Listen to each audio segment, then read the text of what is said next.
অনেকেই আছি যে সোশ্যাল মিডিয়ার আসক্তিতে আমরা এরকম ভয়াবহ একটা পর্যায়ে, যে আমাদের ইবাদত বন্দেগীর ক্ষেত্রে সবচেয়ে বড় বাধা হলো আমাদের এই ফেসবুকের নেশা, টিকটকের নেশা, ইউটিউবের নেশা, মোবাইলের নেশা, গেমসের নেশা। অন্তত রমজান মাস উপলক্ষে আমরা আমাদের এই সমস্ত বিষয়গুলো থেকে যদি বেরিয়ে আসতে পারি, এটা হবে সবচেয়ে বড় কার্যকর পদক্ষেপ, সবচেয়ে বড় প্রস্তুতি, সবচেয়ে বাস্তবসম্মত প্রস্তুতি।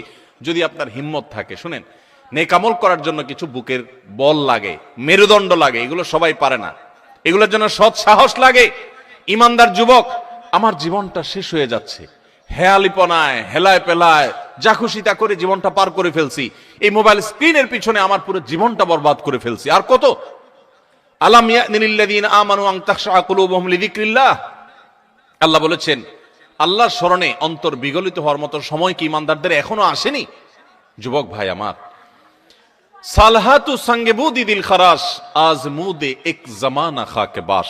বহু বছর তো পাথর হয়েছিলে, আসুন এই রমাদানটা একটু মাটি হয়ে দেখি, একটু চোখের পানি ফেলে দেখি, একটু কান্নাকাটি করে দেখি। সোশ্যাল মিডিয়ার মজা তো বহু লুটেছেন, এবার আসন্ন রমাদানকে কেন্দ্র করে আসুন সোশ্যাল মিডিয়া থেকে নিজের আইডি, নিজের প্রোফাইলটাকে ডিঅ্যাক্টিভ করে ফেলান। এক মাসের জন্য, মরে যাবেন না, একটু কষ্ট হবে, বন্ধু বান্ধবের সাথে বিচ্ছিন্ন হয়ে যাবেন, কিচ্ছু আসবে যাবে না। আমি আল্লাহর শপথ করে বলতে পারি, যদি সৎ সাহস করে এগুলো ডিলিট করে ফেলতে পারেন, পুরো অ্যাপ আইডি যদি ডিঅ্যাক্টিভ করে ফেলতে পারেন, অ্যাক্টিভিটি যদি বন্ধ করে ফেলতে পারেন, একটা মাসের জন্য যদি আপনি নিয়ন্ত্রণ করতে পারেন নিজেকে, দেখবেন মাস শেষে আপনার অবর্ণনীয় এক তৃপ্তি এবং ভালো লাগা কাজ করছে। এই জন্য সৎ সাহস করতে হয়, হিম্মত করতে হয় যে আসন্ন রমাদানে আমার ইবাদতে বড় বাধা হলো আমার এই ফোনের নেশা, মোবাইল টিপাটিপির নেশা, সো আমি এটা থেকে বেরিয়ে আসব।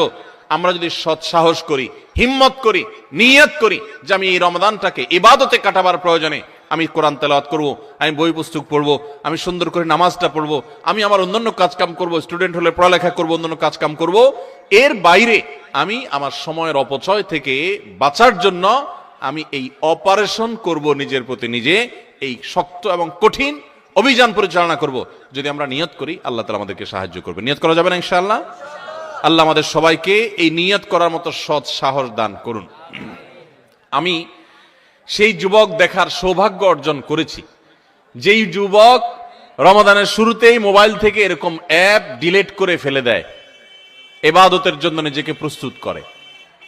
ভাইরা আমার, বন্ধু বান্ধব অনেক কথা বলবে, হাসাহাসি করবে, কিয়ামতের ময়দানে এই হাসাহাসি করা মানুষগুলো আপনার কোনো কাজে আসবে না। আপনার আল্লাহর সামনে আপনাকে জবাবদিহি করতে হবে। রমাদান পেয়ে ইবাদত করতে পারলেন না, জবাবদিহি করা লাগবে। সো আমরা আমাদের ইবাদতে যে সমস্ত বাধা বিপত্তি আছে সেগুলো বিশেষ করে সোশ্যাল মিডিয়া এবং মোবাইল নিয়ন্ত্রণ করব ইনশাআল্লাহ, চেষ্টা করব না ইনশাআল্লাহ? 7 নম্বর প্রস্তুতি হলো, গত বছর, তার আগের বছর রমজানে আমি ইবাদত কেন করতে পারি না, কি কি সমস্যা ছিল?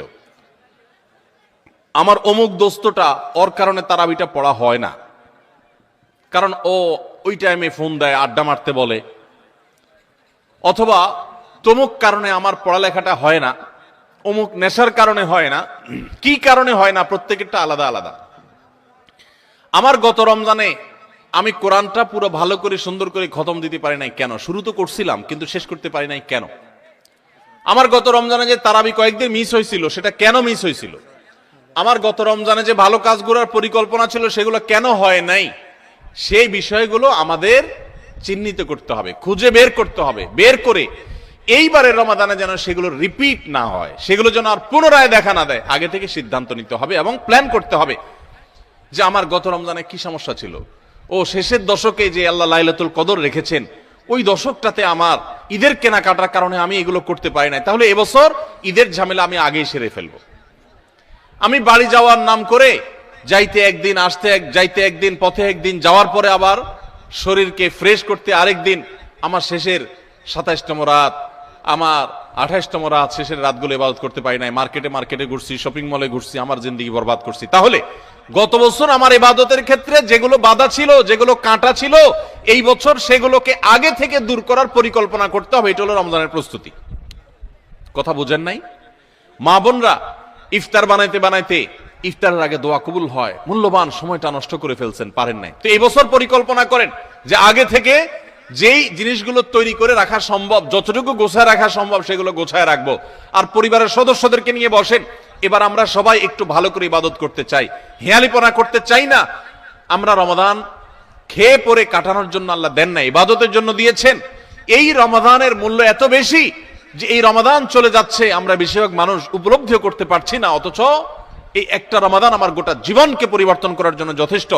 আপনারা জানেন জান্নাতের একটা স্পেশাল গেট আছে, নাম হলো রাইয়ান। এই রাইয়ান নামক গেট দিয়ে আল্লাহ রাব্বুল আলামিন শুধুমাত্র রোজাদারদেরকে প্রবেশ করার সুযোগ দিবেন, যারা রমাদান ইবাদত বন্দেগী করেছে, আল্লাহর নাফরমানি থেকে বেঁচে থেকেছে, তাকওয়ার জীবন অবলম্বন করেছে। আল্লাহ তাদের মর্যাদা দিবেন ওই স্পেশাল গেট দিয়ে প্রবেশ করে। এই জন্য জাহান্নাম থেকে বাঁচার জন্য, জান্নাত লাভের জন্য পরিবারের সদস্যদেরকে নিয়ে বসেন যে আমাদের এবারের রমাদানে আমরা ইবাদত করব। আমাদের গত রমজানে ইবাদত কেন হয় নাই? কারণ ইফতারিতে আমাদের 10 আইটেম না হইলে হয় না। এবার আমরা আইটেম কমাই, আমরা একটু খাবার পরিমাণ কমাই। যেই খাবার খেতে আমাদের ঝামেলা হইতো আমরা করব না।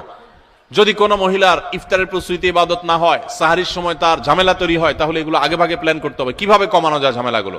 হয় পরে করব, নয় আগে করব, নয় পরিবারের সদস্যদের সাহায্য নিব, নাহলে আইটেম কমাবো, কিভাবে হতে পারে প্ল্যান প্রোগ্রাম করতে হবে। বেড়াবেড়ি, দাওয়াত খাই, ইফতার পার্টি, সাহারি পার্টি, এগুলো করতে গিয়ে আমার ইবাদত হয় নাই, সো আমি এবছর সেগুলো করব না। এজন্য গত বছরের সমস্যাগুলো চিহ্নিত করে সেগুলো থেকে এবার দূরে থাকার চেষ্টা করতে হবে। এটা হলো 7 নম্বর প্রস্তুতি। 8 নম্বর প্রস্তুতি হলো রমাদানের যে আমলগুলো আছে, রমাদানের ওই যে বললাম 27টা স্পেশাল আমল আছে হাদিসের আলোকে, 27টা। রমজানের সবচেয়ে বড় আমল কি ভাই? রমজান মাসের সবচেয়ে বড় আমল কোনটা? সবচেয়ে বড় আমল হলো রোজা রাখা। রোজা রাখার চেয়ে বড় কোনো আমল আছে?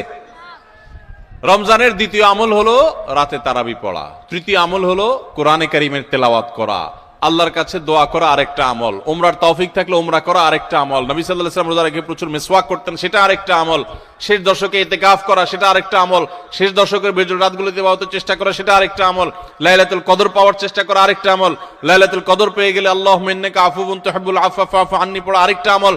এই রকম 27টি আমল স্পেশাল আছে রমাদানের জন্য, যেগুলো কোরআন এবং হাদিস থেকে প্রমাণিত।